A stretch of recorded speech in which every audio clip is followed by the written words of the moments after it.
अस्सलाम वालेकुम नाज़रीन, ख़वातीन के लिए हुकूमत की जानिब से बहुत बड़ा ऐलान। अगर आप खातून हैं और आप स्टूडेंट हैं या आप कोई भी जॉब करती हैं या खुदा न खास्ता आप बेवा हैं, तो अब आपको हुकूमत स्कूटी देगी। जी हाँ, बिल्कुल, वो भी बिल्कुल फ्री। आपको ना कोई किस्तें देनी है, ना कोई डाउन पेमेंट जमा करवानी है।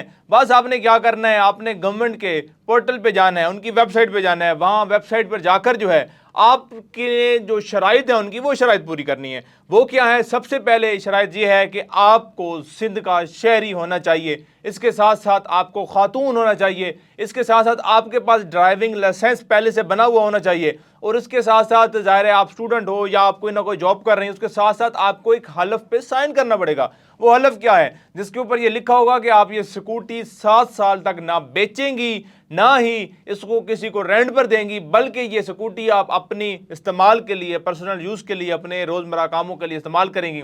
उसके बाद जाकर जो है मीडिया के सामने, तमाम आवाम के सामने कुरानदाजी टाइप उनका जो है एक इवेंट होगा, उसके अंदर आपको स्कूटी दी जाएंगी और पहले मरहले के अंदर आपको ये 1000 स्कूटियाँ दी जाएंगी। अगर आप भी सिंध के शहरी हैं, मतलब सूबा सिंध में रहती हैं, और आप खातून भी हैं और आप स्टूडेंट या जॉब या कोई काम करते हैं वहाँ पर, तो आप भी अब फ्री स्कूटी हासिल कर सकती हैं।